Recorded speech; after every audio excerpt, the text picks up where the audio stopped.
pero sobre todo desde Radio Pichincha. Volvemos, Babel Latino vuelve este año cargado de energía para conectar América Latina y Europa. ¿Con qué temas, Patricia? Bueno, este año vamos a tener mucha variedad. Vamos a tratar de conversar de todos los temas, especialmente cultura, arte, libros, evidentemente luchas sociales de nuestra América Latina y pues darles la palabra a quien quiera ser parte de Babel Latino. Ricardo, ¿a qué hora estaremos? Sábado 14 a las 12 horas. Las 6 de la tarde Europa. Así que nada, nos escuchamos el sábado, nos vemos, chao.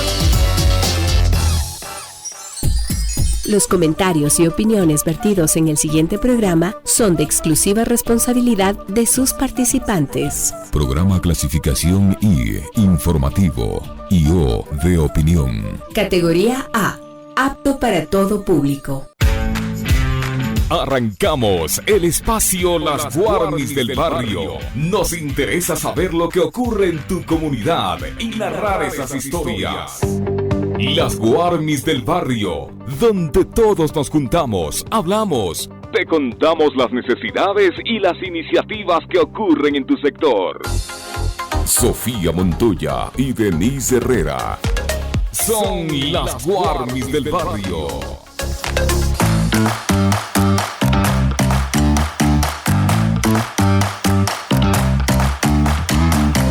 Hola mi gente, ¿cómo están? Muy buenos días, son las 9:12. Estamos ya aquí las Guarmis desde Radio Pichincha, siempre listas y dispuestas a informarles, a revisar varios temas, a generar análisis, a invitarnos a pensar, que es lo que hacemos desde este espacio, desde la Radio Pichincha. De pasito quiero también hacerles la invitación para que el día de mañana nos acompañen en el Rinconcito de Pichincha, que vuelve con fuerza este 2023 para apoyar a nuestros emprendedores. Sea parte de la primera mini feria del Rinconcito de Pichincha el próximo viernes 13 de enero de 8 a 15 horas en Radio Pichincha.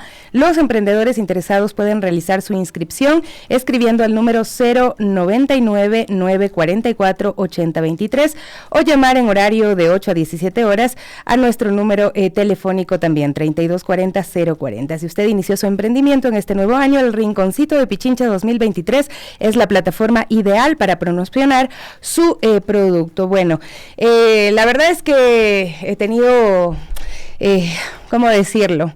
Una noche no como quisiera, porque he tenido muchos mensajes de odio en mi teléfono, debido a que un candidato a la prefectura de Pichincha, a quien invité de la forma más amable, ha expuesto mi número celular en redes sociales, denunciado a través de Twitter, porque eso evidentemente es una norma y una regla de Twitter, que no se pueden exponer datos personales, y también podría hacerlo a la fiscalía, pero bueno, no tiene realmente mucho sentido.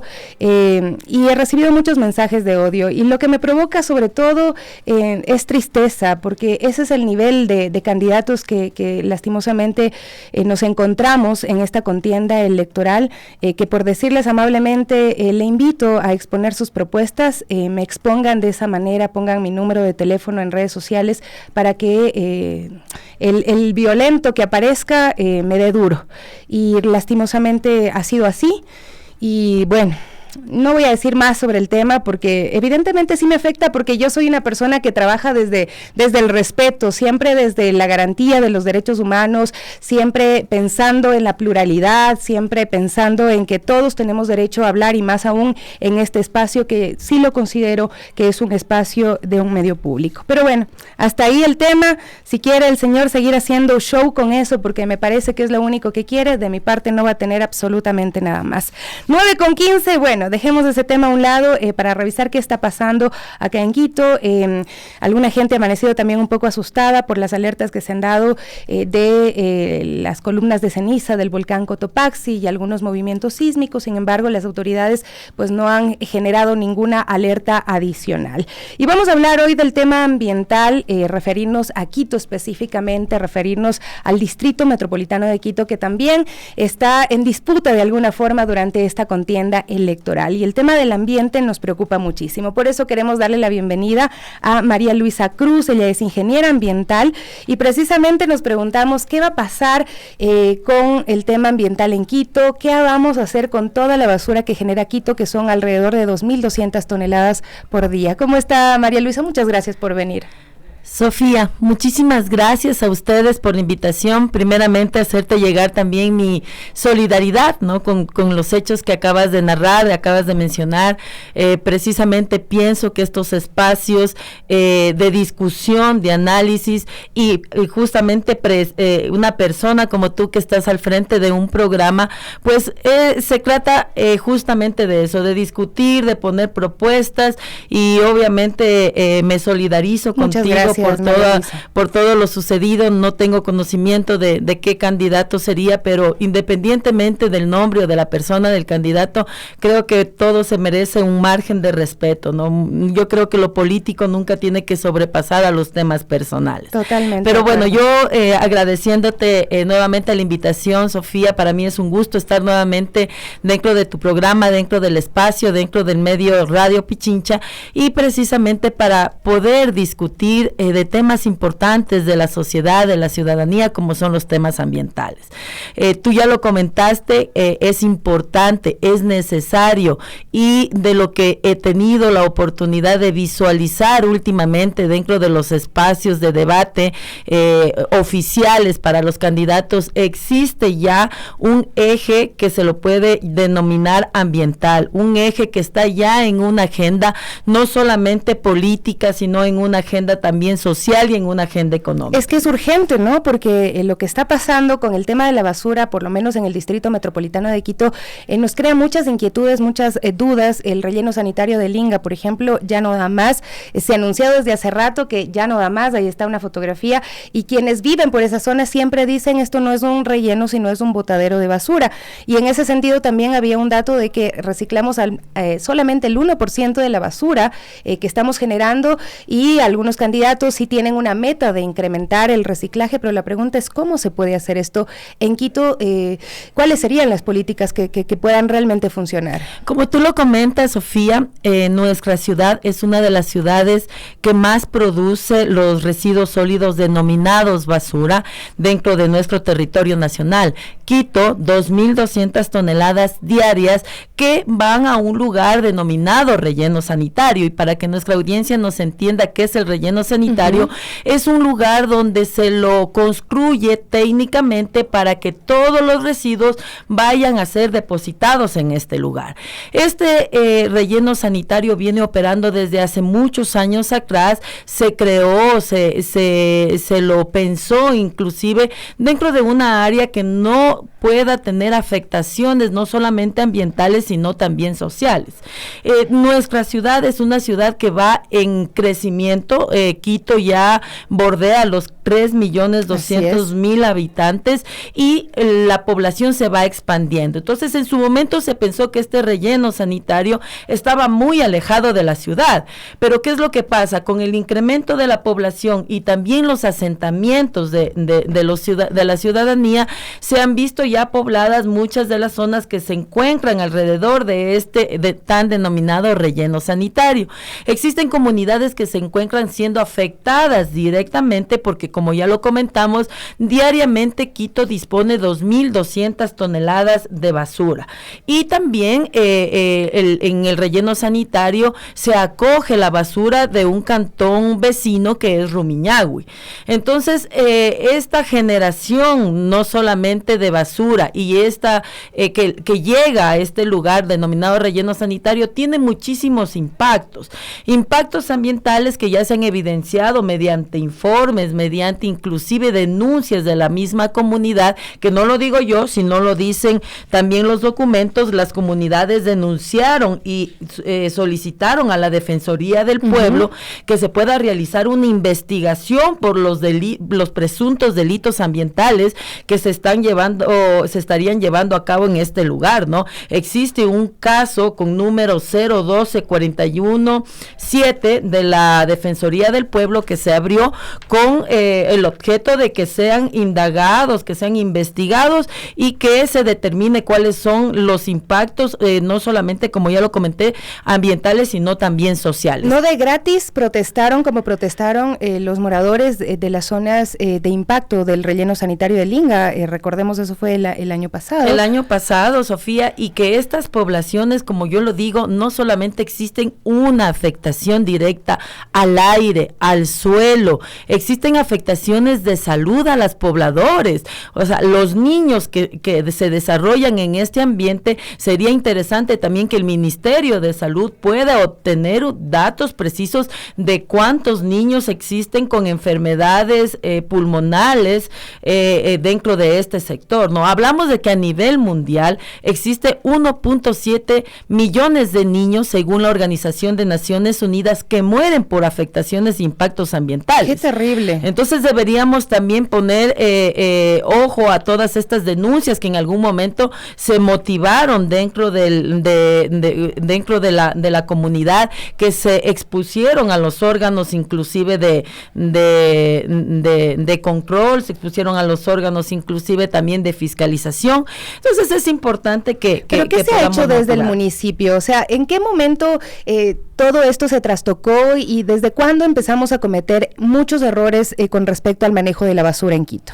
Yo pienso, Sofía, que este es un tema que ha venido acumulándose, son problemas acumulados. Quito es una ciudad que también no maneja ni trata su basura adecuadamente, y como yo digo, me remito a las pruebas, no lo digo yo, lo dice el Ministerio del Ambiente mediante un informe técnico que se expidió en el año pasado, 2021, donde dicen que el relleno sanitario y sus estaciones de transferencia son muy mal manejadas.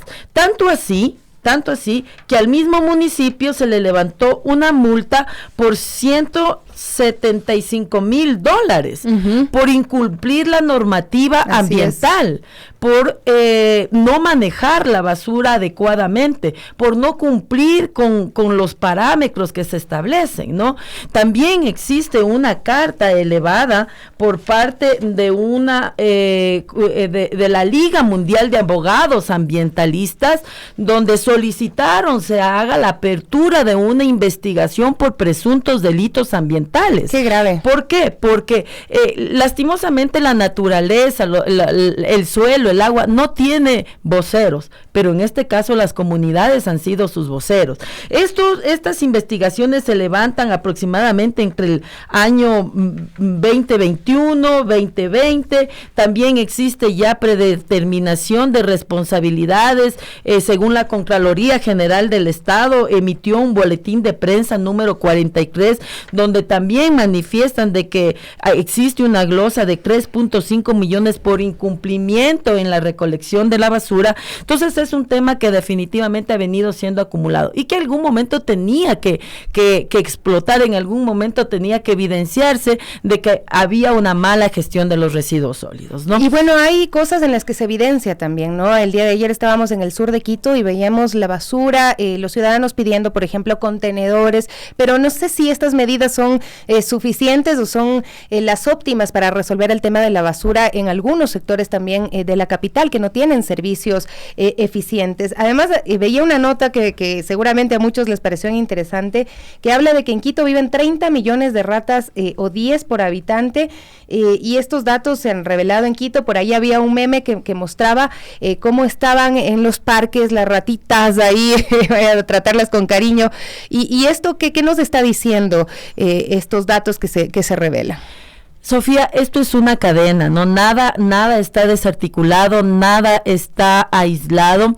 El tema del mal manejo de la recolección de la basura, de la disposición de la basura, llama justamente a este tipo de eventos que ya se publicaron el día de ayer, que por cada habitante de Quito nos corresponde 10 roedores. Entonces, obviamente, esto es únicamente que va floreciendo un problema ambiental, un problema inclusive de control de vectores, porque si tú te vas al relleno sanitario, también verás no solamente roedores como las ratas, sino también verás gallinazos, ¿no? Que también ponen en peligro inclusive los vuelos internacionales, nacionales. Entonces, esto es un problema, como siempre digo yo, todo tiene su consecuencia, es una cadena, el no poder nosotros separar en nuestros hogares la basura, hace que nosotros podamos sacar nuestra basura para la recolección sin tener una diferenciación, no se la recoge tampoco diferenciadamente, y cuando se saca la basura en fundas, justamente pasa eso, ¿no? Que existen no solamente los roedores, sino también existen los animalitos como los perros, como los gatos, que se acercan a estas fundas y para buscar su alimento lo despalfarran, Y ¿no? hubo una estación de transferencia que se inauguró en el periodo de Mauricio Rodas y que quedó sin funcionamiento. ¿Qué ha pasado con eso? Porque eso podría servir para que realmente se pueda generar con mayor rapidez, o sea, ayuden algo a los recicladores, porque el trabajo que hacen los recicladores y recicladoras acá en Quito es realmente digno de felicitar, porque son esas manos y esas personas invisibles, porque nadie les premia diariamente, que están haciendo algo muy importante. Existe una planta, como tú ya lo comentas, Sofía, que se adquirió en esta administración. Esta planta lastimosamente nunca ha estado en funcionamiento. En algún momento quisieron poner en funcionamiento, lastimosamente, como te digo, todo nace de que nosotros no separamos la basura en la fuente. Entonces, cuando llegó la basura a esta planta, hicieron que pusieron toda la basura para iniciar el reciclaje, y se dieron cuenta de que la mayoría de basura de nuestra ciudad, el 65% es orgánica, y el resto está entre inorgánico, madera, etcétera, etcétera. Entonces, pero además decían que salía volando cuando ponían en las bandas, o sea, había un tema ahí incluso de mal funcionamiento. ¿Por qué? Porque nosotros necesitamos que la gente comience a realizar y a concientizarse para la separación en la fuente, en nuestros hogares, y que el municipio también comience a dar un salto, que es la recolección diferenciada. Solo ahí podremos implementar nuevas plantas, nuevas ideas, nueva tecnología, y se podrá realizar una separación también diferenciada, y ayudamos también a los recicladores, porque lastimosamente los recicladores, que además trabajan en condiciones precarias, tienen que estar hurgando entre la basura para poder separar y sobre todo para poder tener diariamente su pan de cada día, por darlo así, ¿no? Entonces, esta planta no ha funcionado, tampoco pienso que en la actualidad, porque la realidad y sobre todo también la generación de la basura difiere mucho de un año a otro, no se diga de administraciones anteriores. Pienso que actualmente se tiene que pensar ya en una nueva tecnología, y se tiene que pensar también en una nueva propuesta de los temas ambientales. Me dicen que tenemos una llamada y estamos hablando sobre el tema ambiental en Quito, pensando también en esta época electoral. Buenos días, su nombre y apellido, ¿desde dónde se comunica? Sí, buenos días, mi nombre es Susana García y estoy llamando desde Tumbaco. ¿Cómo está? Bienvenida. Bien, gracias. Señorita Sofía, verá, yo quiero comentar lo siguiente. ¿Cómo no va a haber cantidad de basura si aquí en Tumbaco las personas que hacen sus como emprendimientos que dicen ahora de comida utilizan los envases de ese material blanco?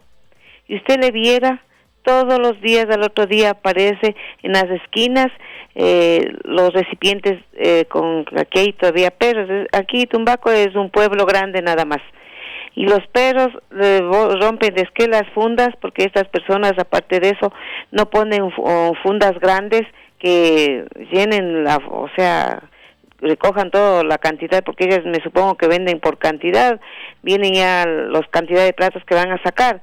Pero son en todas las esquinas, señorita, del centro de Tumbaco, en la interoceánica, y aquí nosotros pagamos los impuestos para que estas señoras boten ahí, dejen la basura todas las tardes, a partir de las 5 de la tarde, y los pobres personas que barren vayan recogiendo todo lo que los perros hacen en la noche, y ellas bien gracias, y nadie les dice nada, y eso es lo que más hace bulto, señorita, de la basura. Gracias, muchas gracias. Por favor. Muy amable. Bueno, es un poco de lo que estábamos hablando, ¿no? Y también es el tema del consumo, porque si las señoras usan ese material es porque también lo exige el consumidor y no podemos dejar ningún lado de la cadena suelto. Claro, Sofía, nosotros somos el tercer país en Latinoamérica que estamos comprando plástico, que estamos comprando este tipo de materiales que la señora acaba también de comentar. Y ese material no es reciclable, ¿no es cierto? No es reciclable, sin embargo, es un material, como tú lo dices, que demandamos los ciudadanos y por la facilidad hacemos que nos pongan nuestros alimentos y bueno, y vamos comiendo en el camino. Lo importante es tener claro que también existe una autoridad dentro del municipio de Quito, que es la Secretaría de Ambiente, que tiene que ejercer la prevención y el control. ¿Prevenir cómo? Tal vez iniciar estas campañas de concientización a todas las personas para comenzar ya a utilizar otro tipo de recipientes, a lo mejor recipientes que puedan degradarse en el tiempo y que no sean de este material. Pero sí hay normativa. Hay normativa, totalmente, hay ordenanzas inclusive, y lo que te digo, Sofía, existe una entidad que se llama Secretaría de Ambiente dentro del municipio de Quito que debe ejercer el control y la prevención. El control, ¿a qué nos referimos? A que cuando existan este tipo de emprendimientos, de ferias de comida, puedan también controlar de que las personas que consumen sus alimentos también dispongan finalmente estos recipientes y esta basura en un solo lugar, y así ayudamos también a los recicladores, ¿no? Claro, ojalá eso sería lo óptimo. Para finalizar, mi querida María Luisa, acá nos envían un mensajito y nos dicen los ríos del sector de Pifo están contaminados, huele hasta Puembo, todo lo de Linga, hasta el sector se hizo industrial, es lo que nos dice un amigo que obviamente siente que se ve afectado también, ¿no? Claro, Sofía, existe una denuncia también de oficio que la realizó el Ministerio del Ambiente en base al informe que lo había comentado yo ya, y la denuncia ante Fiscalía es justamente por la contaminación a los cuerpos de agua en el río, que es el río Inga, ¿no? Existe una zona industrial también que se ha proliferado dentro de este espacio. Tenemos baterías, tenemos industria de baterías, tenemos industrias avícolas, y obviamente esto no solamente pues es un tema al aire, sino que tenemos un cuerpo de agua que pasa justamente por el relleno sanitario, y que lastimosamente ha habido las denuncias de la contaminación, ¿no? Entonces, a los órganos encargados, la entidad rectora, el órgano de fiscalía harán su trabajo para determinar si precisamente existe esta contaminación, ¿no? Con todas las pruebas de agua y todo lo que se podrá venir, pero es realmente muy penoso porque se habla de que en el 2050 también existiría ya no una tercera guerra mundial por los recursos no renovables, sino más bien por los recursos naturales, y tendríamos que tendríamos que ser los primeros que motivemos para cuidar estos cuerpos de agua, no solamente en su yacimiento, sino también en la distribución, porque como ciudadanos también uno de los porcentajes más altos en Quito de pérdida de agua es por las fugas, ¿no? Muchísimas gracias, mi querida María Luisa Cruz. Ella es ingeniera ambiental y el día de hoy ha tenido la nobleza de venir a acompañarnos acá en el estudio de las Warmis. Muchísimas gracias nuevamente. Vamos a hacer una pausa y regresamos también con Denise Herrera, nuestra Warmisuquita, que el día de hoy también tiene mucho que contarnos. Ya volvemos.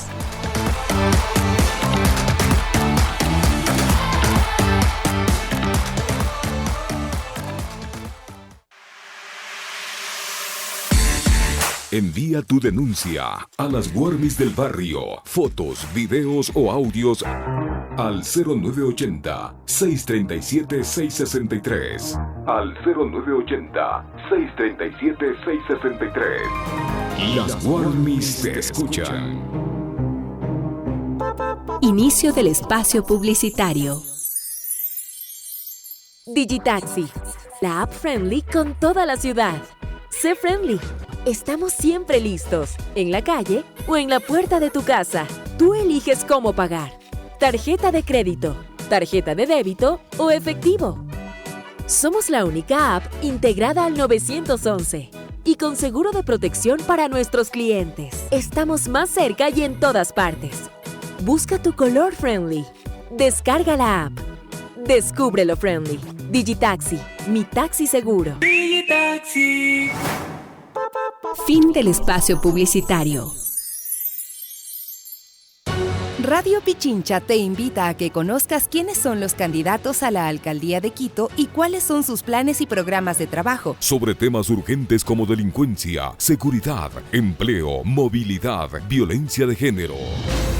Este sábado 14 y domingo 15 de enero, a partir de las 18:30. Escucha y participa del debate de los candidatos que desean dirigir a la capital. En un espacio libre y democrático, que será conducido por Licenia Espinel, Washington Yepes, Sofía Montoya y Patricio Peralta, quienes analizarán los detalles de sus propuestas. Recuerda, este sábado y domingo te esperamos desde las 18:30. Radio Pichincha. 10 años construyendo el otro relato. Los sabores del mundo y lo mejor de la gastronomía son presentados por Diego Albán de lunes a viernes a las 11 horas en Buscando Guayaba.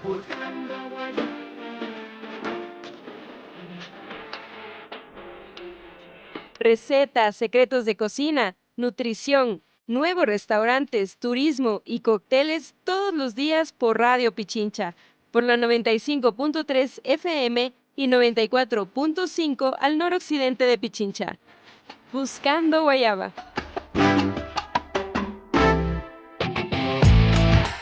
¿Qué ocurre en tu sector? Te contamos en las Guarmis del Barrio.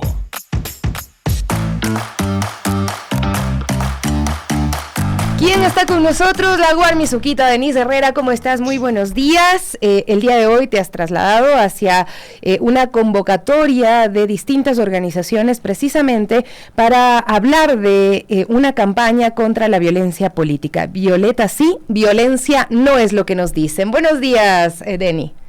Hola, mi Sofi, qué gusto saludarte a ti, a todas las Guarmis que se conectan a esta hora en Radio Pichincha y nuestro programa, y es fundamental, sin duda, en medio de esta campaña electoral, poder precisar estos ataques violentos y las situaciones que generan las diferentes ideas políticas que uno puede tener. Creo que esta iniciativa, que hoy precisamente lo vamos a expandir aquí, que tenemos a varias voceras que nos van a contar de qué se trata, es fundamental para entender hasta qué límites puede llegar también las intenciones políticas de los candidatos a los diferentes puestos locales, porque además eso también no solo habla de la construcción y de los relatos que lamentablemente se generan en la sociedad como discursos machistas, violentos e incluso de odio. Es importante también que la ciudadanía esté atento a ello, porque en estos enfrentamientos lamentablemente salpica a personas que no tienen nada que ver con medios de comunicación, periodistas, etcétera.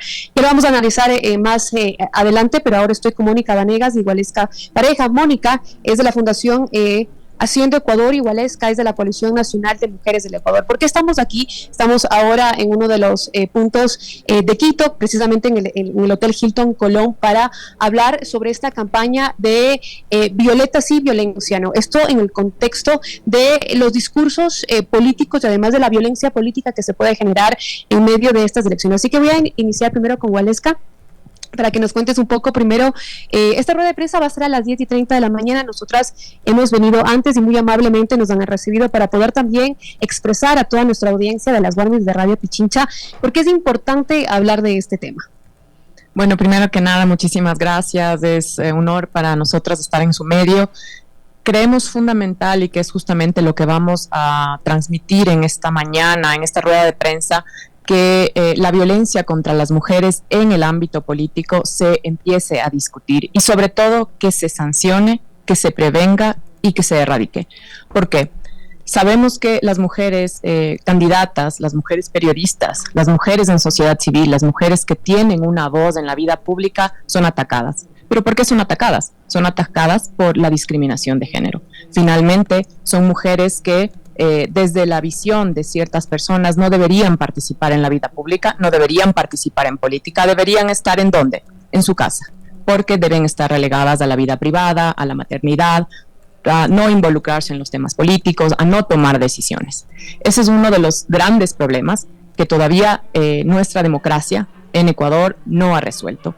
Tenemos grandes leyes, tenemos reformas al Código de la Democracia, tenemos una ley de violencia contra las mujeres aprobada en el año 2018, que recoge el tema de la violencia política, la violencia en el ámbito público, pero seguimos viendo casos de violencia y los estamos viendo día a día, no solo en las casas, sino también en el ámbito público. Waleska, cuando uno escucha un debate, por ejemplo, o incluso en la propia campaña política, uno se acostumbra a los ataques. Digo, uno piensa que eso es el juego de la política, que eso es el juego de campaña, uno como que se alista, pero digo, eso no está bien. Finalmente nos acostumbramos también a vivir en un ambiente de violencia y aceptar también esa violencia hacia nosotras. Digo, es difícil que la mujer critique, y yo creo que la campaña finalmente busca también como posicionar estas reflexiones, ¿no? Como también de construir lo que estamos acostumbrados a escuchar. Lamentablemente estamos viviendo en un momento muy, muy doloroso en el país. Los niveles de violencia son altísimos, los femicidios son las cifras más altas que hemos visto desde que inició la contabilización en el 2014, y de ahí vemos que esta violencia se traslada a todos los espacios, se traslada al espacio político, y como bien lo dice, se ha naturalizado una forma de hacer política, hemos aceptado un líder con ciertas características, creemos que el que está ingresando a la política tiene que ser de determinada manera, tiene que haber violencia, y si es que las mujeres quieren insertarse en la política, pues tienen que aceptarlo. ¿Para qué se meten en política si es que no van a aceptar que la política es así? Ese es el problema, la cultura política no ha cambiado, hemos naturalizado la violencia en todos los espacios, incluyendo en la política, y sobre todo es un tema de poder. En el caso de los hombres que generalmente han estado en el espacio público, ese ceder, ese que el 51% de la población participe en política, todavía cuesta mucho el que nos logremos insertar de manera correcta y sin violencia. Muchísimas gracias, Waleska. Ahora voy con Mónica Vanegas, ella es de la Fundación Haciendo Ecuador, y en este contexto, Mónica, yo quisiera que también nos puedas ampliar, ¿no? ¿De dónde surge esta intención también de diferentes organizaciones feministas del país que impulsa precisamente de construir esto? A mí me parece fundamental, cerrando un año muy violento para las mujeres, el último mapa de feminicidios que levantaba Aldea, más de 270 mujeres asesinadas por razones de género, y ya escuchamos noticias también al inicio de este año, y en medio de esto hay mujeres que quieren hacer también política en el país. Muchas gracias, Radio Pichincha. Efectivamente, a pesar de lo que mencionas, hay mujeres decididas a entrar en el espacio público y político porque se consideran que tienen mérito y capacidad, y sobre todo tienen un inmenso contacto ciudadano, por lo tanto, conocen las necesidades ciudadanas y saben qué hay que hacer cuando llegan a ser alcaldesas, prefectas, viceprefectas, asambleístas, ministras. Esta propuesta de violencia no violeta sí nos une a varios colectivos, somos varias las voceras, porque queremos que esta campaña trascienda la campaña electoral que termina el 5 de febrero cuando acudamos a votar. Esta campaña va dirigida también a las organizaciones políticas, es ahí donde deben haber cambios. Si nosotros analizamos más de 25 organizaciones nacionales y más de 286 organizaciones políticas provinciales, apenas una está liderada por una mujer, muy pocas a nivel provincial lideradas por mujeres. Es ahí donde deben cambiarse las estructuras. Necesitamos que las mujeres lideren organizaciones políticas, que las directivas de las organizaciones políticas estén conformadas en equidad de género por hombres y por mujeres. Necesitamos que las organizaciones políticas tengan protocolos para erradicar la violencia política que se da dentro de las organizaciones políticas. Cuando cumplen, por ejemplo, lo dispuesto por el Código de la Democracia, al tener que hacer elecciones internas, muchas de las mujeres sufren de violencia política y no acceden a ser las representantes de esa organización política. Tenemos algunos datos. De las 186 candidaturas a prefectura que hay en los 23 territorios del continente ecuatoriano, apenas 46 son mujeres, las demás son hombres, y eso implica también alrededor de un 25% que implica no tener ese cumplimiento de la ley, porque no hay voluntad política. Y claro, seguramente podremos repetir la historia que se dio en las elecciones pasadas, donde apenas 4 mujeres eran prefectas de las 23 prefecturas, donde apenas 18 mujeres eran alcaldesas de los más de 221 alcaldías que tiene el país. Y son temas que queremos que vaya cambiando. Uno de los condicionantes de intimidatorio para que las mujeres no hagan política es la violencia política, es cosificarlas, es... Por ejemplo, uno puede escuchar o también leer muchos comentarios haciendo referencia al físico de una candidata, ¿no? Como si eso fuera fundamental. Digo, la vida privada, los cuerpos de las mujeres no está en discusión y nos estamos acostumbrando cada vez más a también silenciarnos. Si bien hay campañas que buscan rechazar esto, por ejemplo, ¿usted cómo analiza lo que ha pasado hasta ahora? Hubo ya un debate de prefecturas en el país. Y una de las, por ejemplo, en Pichincha, uno de los condimentos, lo llamaría así, no sé, fue atacar a mujeres. También veo muchos ataques, precisamente más contra ataques mujeres. No fue distinto tampoco lo que se vivió en Guayas.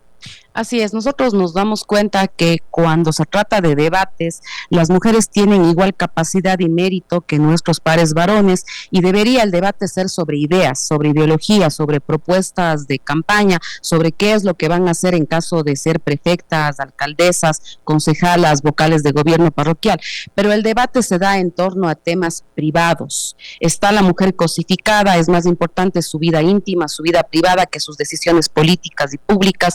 Es más importante tratar de relacionar que no tiene mérito para llegar a ese cargo, sino que más bien es la relación con un hombre poderoso la que le ha dado gratuitamente la posibilidad de ser política, y otras situaciones que se han evidenciado. Por eso el nombre de esta campaña que nos encanta, Violeta sí, violencia no, que nos une a varios colectivos feministas y que además es una campaña que va a trascender el 5 de febrero. Vamos a dedicarnos a trabajar también con organizaciones políticas, porque creemos firmemente que si las mujeres somos más del 50% de la población en Ecuador y en el mundo, ese 50% también debe estar gobernando en espacios públicos y políticos. Ahora quiero también incluir, muchas gracias Mónica, a Rocío, que precisamente ha llegado hace minutos de la Coalición Nacional de Mujeres del Ecuador. Rocío, ¿cómo está? Para ir ya un poco cerrando la idea, ¿qué pasa con las redes sociales? Ustedes también levantan esto porque ahora también es un campo de batalla, las redes, los ataques, y digo, y aquí cuando hablamos de violencia política, si bien hace referencia a las candidatas mujeres que están en el ámbito de las elecciones, ¿qué pasa también con las periodistas mujeres que tratan de trasladar las noticias sobre un proceso bastante convulso, ¿no?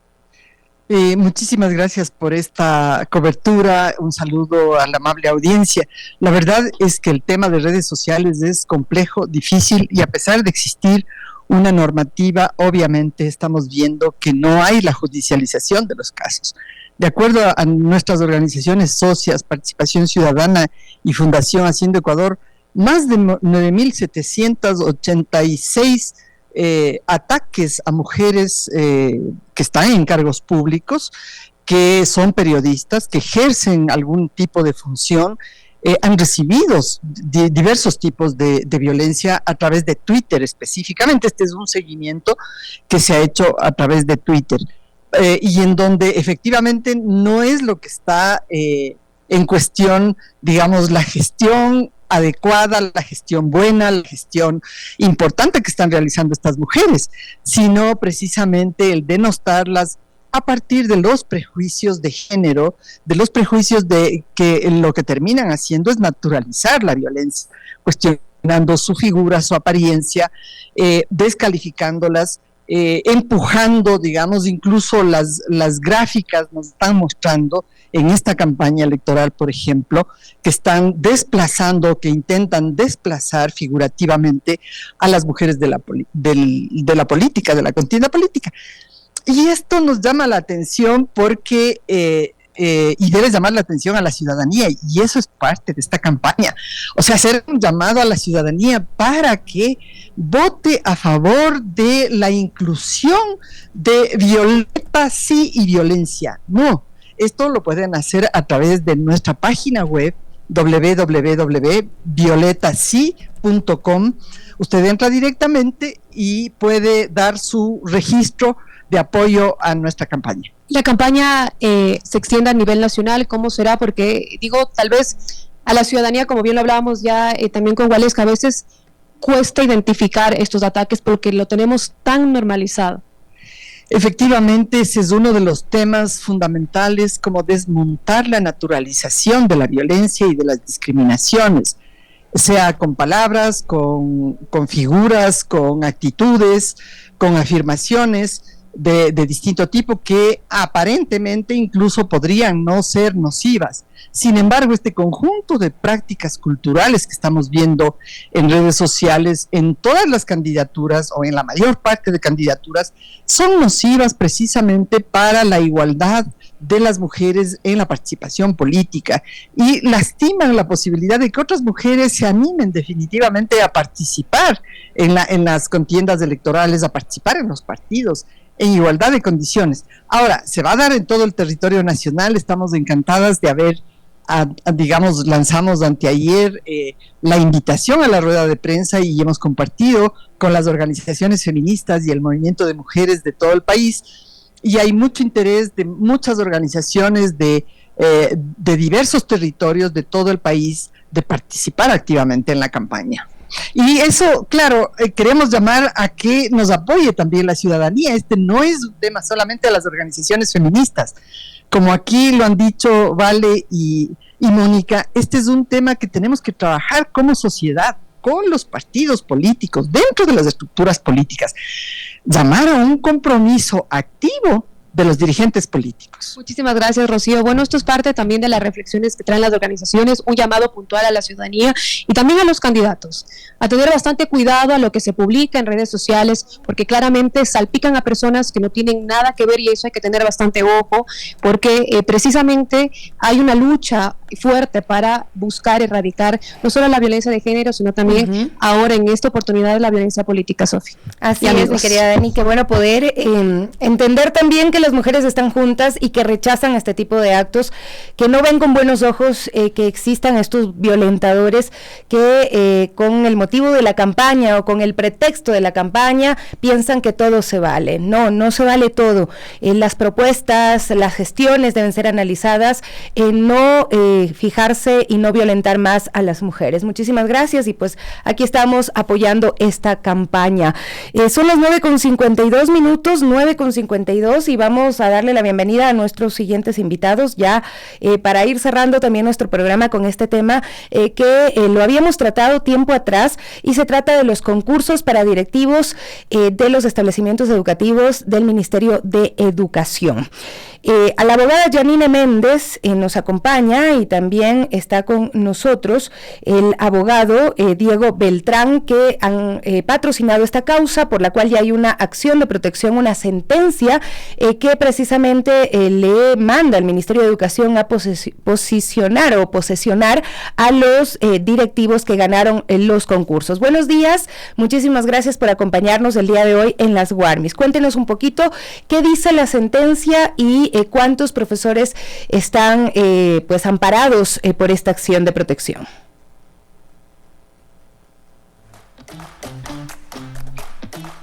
Buenos días a la señora periodista, los radioescuchas. Recibo un cordial saludo de Diego Beltrán Ibarra, integrante del Estudio Jurídico Colectivo Estudio 1 Abogados. Atendiendo a su pregunta, señora periodista, hemos de comenzar manifestando de que en efecto se planteó una acción de protección por la vulneración de los derechos constitucionales de los funcionarios que estaban postulando en este concurso de méritos y oposición convocado por el Mineduc. En primera instancia recibimos una sentencia que no fue favorable, se declaró como no vulnerados los derechos, y ejerciendo el derecho a recurrir se interpuso el recurso de apelación, y la Corte Provincial de Justicia fue quien emitió sentencia de mérito de fondo, aceptando el recurso y declarando como vulnerados los derechos constitucionales de los accionantes. ¿Qué derechos han sido vulnerados según esta última sentencia? La sentencia hace un análisis de la actuación del Mineduc en su conjunto, y comienza indicando de que se vulneró el derecho al debido proceso. Dentro del derecho al debido proceso, para que exista una legitimidad en la actuación administrativa, debe emanar la resolución de parte de autoridad competente. ¿Quién era la autoridad competente? La máxima, valga la redundancia, autoridad del Mineduc, acompañada de quienes formaban parte de la comisión, porque así dispone las normas previas de procedimiento que otorgan las facultades a cada uno de quienes componen el ente administrativo. Analiza la sentencia en el sentido de que es adoptada esta resolución de declarar desierto el recurso por una persona que no tenía aptitud legal para emitir esta resolución. Allí comienza analizando de que no existe una legitimidad en el acto por cuanto no fue proferida, no emanó de la autoridad competente. Luego sigue analizando la vulneración de derecho al debido proceso y nos dice que esta actuación carece de motivación, es decir, que se violenta el artículo 76, numeral 7, literal L de la Carta Fundamental, que hace relación a que todas las decisiones del poder público tienen que estar motivadas. ¿Qué es la motivación? Es el respeto a la Constitución y el respeto a las normas jurídicas públicas y claras, y encontró la justicia constitucional la incoherencia en esta decisión adoptada por el Mineduc y por tanto declaró vulnerado este derecho también. Y también declara vulnerado el derecho a la seguridad jurídica, puesto que declarar desierto el concurso por parte de una persona que no estaba autorizada para aquello, violentando el debido proceso, violenta a su vez la garantía de la seguridad jurídica.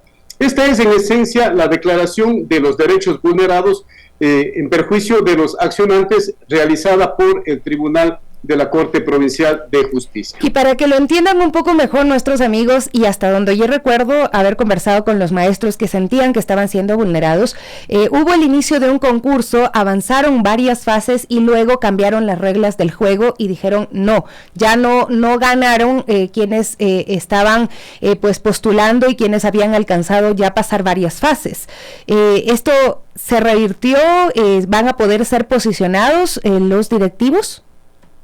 Bien, en esta parte tenemos que hacer énfasis. La justicia constitucional no ordena directamente la posesión de los maestros. Lo que declara es la vulneración a los derechos y por lo tanto deja sin efecto la resolución administrativa que declaraba desierto el concurso.